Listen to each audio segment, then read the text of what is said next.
Shavuot les tzadikim. Shavuot Francis. On continue Pele Yoetz. Deaga. Veod klal acher.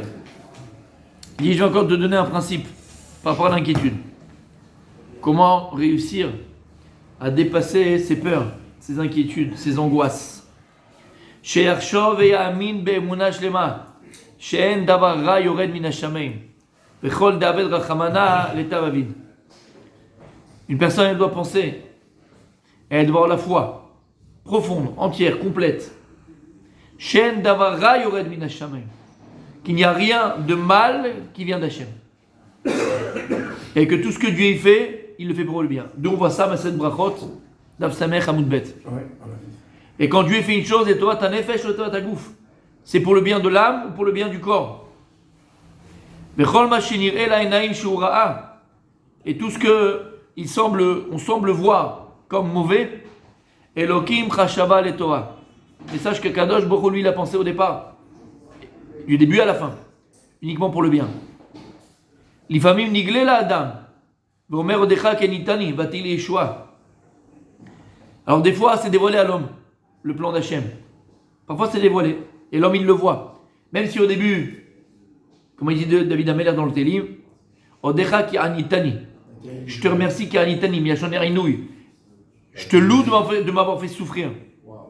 Vatei les joies, parce que cette souffrance-là, elle-même, ça a été pour moi une délivrance.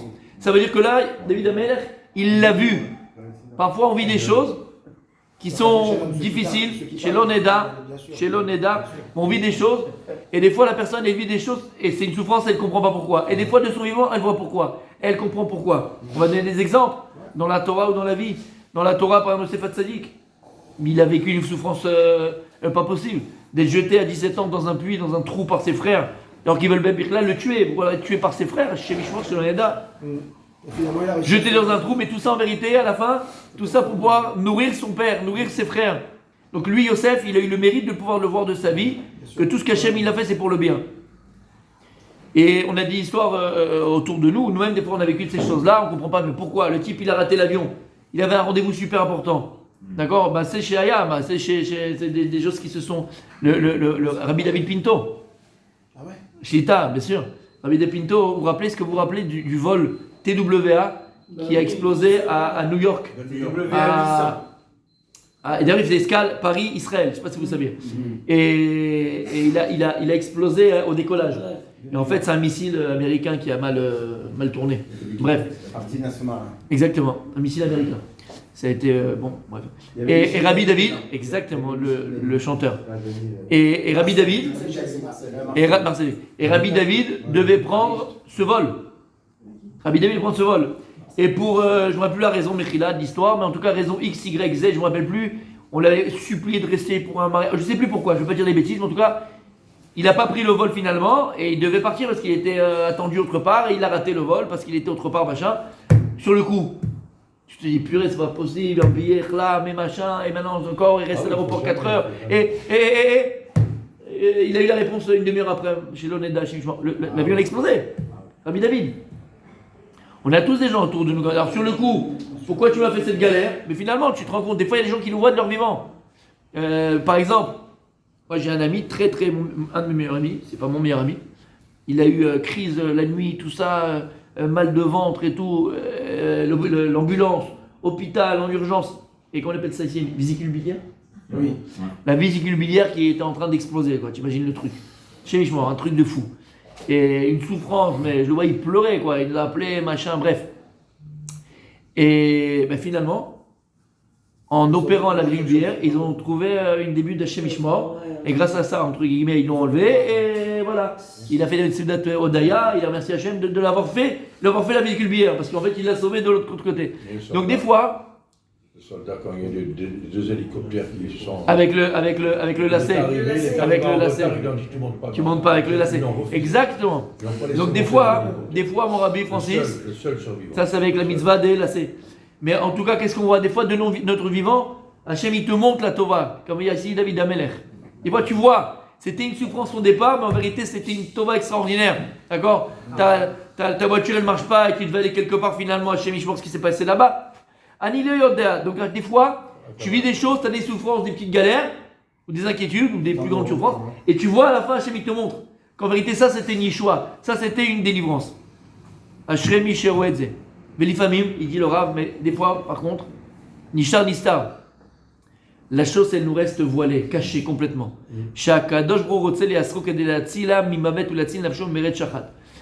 Et des fois, la chose, elle reste complètement cachée. Et toute la vie, on ne comprend pas en vérité pourquoi, chez Mishma, comme tu as dit, des choses horribles, des choses. Chez l'Oneda, on ne demande pas les choses. Quand on ne veut pas de souffrance, on ne veut pas de souffrance. On parle, voilà, quand ça arrivait, dit le Rav, ça arrivait. On ne sait pas. On va lui dire une personne, elle doit avoir Emouna Shlema, que même ces choses-là qui nous dépassent, bien qui nous dépassent, même ces choses-là, c'est pas quelque chose de rare qui vient d'Akadosh Baruch Hu. Alors on les comprend pas, on les voit pas. Mais comme il y a écrit, on le dit, Rabbi Francis, à la fin des temps, on le dit à chaque fois dans l'Ashkenazi, on a l'habitude de le dire. Il y en a qui le disent quand même, et c'est sympa de le faire avant le. Sympa dans le sens pas sympa du terme. C'est bien de le faire avant Birkat Amazon. Quand on dit le petit élim avant Birkat Amazon. Exactement. Hein? Non,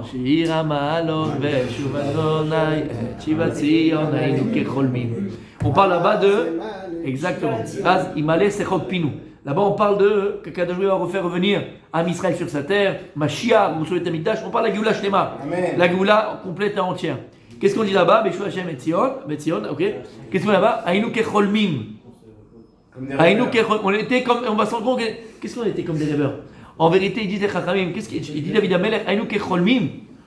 Quand Mashiach viendra, on verra toute notre vie, toute l'histoire de l'humanité, tout ce qu'on a vécu, comme un rêve. Quand tu te lèves d'un rêve et que tu as fait un cauchemar, pendant le cauchemar, tu as transpiré, tu as tremblé, tu l'as vécu, tu te lèves, tu n'es pas bien d'ailleurs.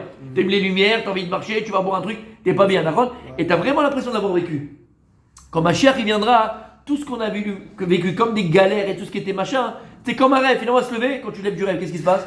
Il n'y avait rien en fait. Ils disent les commentateurs, ils disent David Amelech, ça serait exactement comme ça. Toutes les souffrances qui nous ont paru être des souffrances, tout ce qui nous ont paru être des choses, finalement, c'est rien.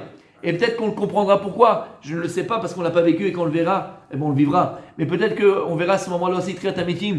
Et tout le monde se relèvera, tout le monde reviendra, et puis on verra en vérité que c'était toute une histoire commune qui était en vérité, bon, en vérité c'était un leurre, c'était un rêve, c'était du vent. Même si quand on le vit, pour nous c'est quelque chose de très dur, parce qu'on est en train de le vivre. Et quand Mashiach viendra, ça sera comme un rêve. Donc il dit ici. Vous avez dit sur les rêves. Il dit. Quand on rêve de quelque chose qui n'est pas bien, c'est une capara. C'est Gemara dans Mesad Brachot. Exactement, c'est déjà passé, c'est fini. Exactement. En tout cas, je pense que ça c'est la voda la plus difficile. Parce que déjà, c'est sûr, quand tu vis une souffrance, quand tu vis une inquiétude, quand tu vis une galère, et bon, Hachem, même tu la vois à la fin que c'est quelque chose de toi, quand on a parlé, tu as raté l'avion, mais finalement, ça c'est bon, Hachem, il valait bien que tu rates. La voiture, elle s'est cassée parce que finalement, Hachem Ishmor, les freins n'étaient pas bons. Allez, d'accord, tout ce que tu veux. Et que tu le vois à la fin, Beshat Maaseh, quand la souffrance est là, quand l'inquiétude est là, quand la galère, elle est là, c'est comment tu vas réagir. Mais c'est vrai, à la fin, tu vois que les choses étaient bien et tu le vois, le Torah d'Hachem. Je pense que la avoda qui est la plus difficile, on est tous d'accord, c'est quand la chose elle reste cachée et Hachem il montre pas et tu n'arrives pas à déterminer, tu n'arrives pas à comprendre surtout. Non, la Torah, tu n'arrives pas à voir la Torah. Finalement tout est, il n'y a rien de rare, mais c'est compliqué. C'est ça qu'il dit le Rav. C'est la Emouna. C'est quoi la Emouna par définition? Il dit Rav Dessler, il y a deux, et on termine avec ça aujourd'hui, il y a deux niveaux d'Emouna. Il y a ce qu'on appelle Emouna, ce qu'on connaît, et il y a ce qu'on appelle Tzedek. C'est deux niveaux d'Emouna. Il dit c'est quoi d'où on voit ça? Parce que lorsque Abraham Avinu a cru en la promesse d'Hachem que cette terre va être à lui, à sa descendance, des enfants, tout ça, il a écrit Vanir Shavole Tzedaka. C'était Nirshav par Akadosh Baruch Hu. Dieu il a pensé ce qu'il a fait à Abraham comme la Tzedaka. Tu comprends pas, d'accord? C'est quoi comme la Tzedaka? Alors il y a deux sortes d'Emouna. La première Emouna, c'est Emouna. C'est quoi la Emouna par définition? C'est d'avoir la foi. C'est quoi la foi? Bitachon, c'est autre chose. On avait dit quelle différence entre Emouna et Bitachon? On avait 1000 fois on a dit ça. Conscience et confiance. Alors en français c'est la foi et la confiance. C'était la routine, c'est permanent. Le bitachon, c'est un bien permanent. Non, c'était ça qu'on a dit. Presque. Ça veut dire. C'est une confiance absolue, la bitachon. Et en fait, il doit savoir quoi? La foi, c'est théorique. Le Bitachon, c'est pratique. Ouais. Donc la foi, la Emouna, par définition, c'est quoi? C'est de croire en quelque chose que je ne vois pas. À partir du moment où tu le vois, c'est plus de la foi, c'est une réalité. C'est ça la Emouna. C'est croire en quelque chose que je ne comprends pas. Croire en quelque chose que je ne vois pas. C'est ça la foi. Il dit Rav Dessler, il y a une émouna beaucoup plus élevée que la émouna elle-même. C'est ce qu'on appelle tzedek, c'est écrit dans la Torah. Venish tablo litzdaka. Ça veut dire qu'une personne, elle est arrivée même à voir ce qui est impossible aux autres de voir. T'entends ce qu'on dit? À voir ce qui est impossible aux autres de voir. Tu vois le côté, c'est magnifique. L'exemple, on l'a demandé milliards de fois, on a été sur son kever. Moi, je peux te dire, j'ai écouté, voilà, on a fait la Gemara, et la Gemara, elle dit, l'histoire d'Abbi Mendoza. Mendoza, sa femme, elle est venue, dit, chérie, regarde, c'est Shabbat, j'ai plus d'huile pour allumer. Comment je fais? Alors, il a dit, ben, prends du vinaigre. Celui qui a dit à l'huile d'allumer, il dira au vinaigre d'allumer. Mais le vinaigre, il n'allume pas d'habitude. Mais pour lui, c'était pas shoot. C'est pas l'huile qui allume. C'est le Retzon Hashem, c'est la volonté de Dieu qui fait que l'huile, elle allume. Alors si Dieu il veut que l'huile allume, alors Hashem fera que le vinaigre il va allumer. Nous à notre niveau. Oh, ça marche pas. Hein. Attends. Nous à notre niveau. Avec le plein d'essence. Il a fait. C'est ce que je te dis. Nous à notre niveau. Ami Francis, nous à notre niveau. C'est de la Emouna. On l'a pas vu. C'est la Emouna. Nous on a Emouna que ce qu'il a fait le Rav et ce qu'il a fait Rabbi Mendoza, ce qu'il a vécu, c'est vrai. Ah ben est-ce que je l'ai vu? Est-ce que je l'ai fait? Nous ça marche même pas. D'accord? Ça c'est la Emouna. Ah ben j'ai la Emouna que Bémet Hachem, s'il a décidé que, comme ça se passe. Même si je l'ai pas vu. C'est quoi le tzedek? C'est quoi le tzedek? C'est que lorsqu'Akadosh il va faire que le vinaigre va pouvoir allumer. T'as l'envie de paël? Oui, alors passez, il n'y a rien à voir. Oui, qu'est-ce qu'il y a? Il a fait quelque chose. Waouh, c'est énorme, on dirait quelque chose d'extraordinaire. C'est normal. Lorsque la Emouna devient normale, ça s'appelle tzedek. Abraham Avinu, il arrive à un niveau de tzedek. Il n'y a plus maintenant, toi, tu ne crois pas en ce que tu vois, mais il n'y a plus de loi de nature et la loi du miracle. Pour lui, tout est miracle. Quand tu arrives à ce niveau-là, là, peut-être tu peux arriver déjà à comprendre que même les choses qui te paraissent que tu ne comprends pas, que c'est pour le bien. Mais on n'est pas à ce niveau-là. Nous, pour l'instant, on n'a que la Emouna. On a la foi. On a la foi que tout ce que Dieu fait, c'est pour le bien. Déjà, ça, c'est pas Demain, évident. on continue, Bezrat Déjà, Hashem. c'est pas évident.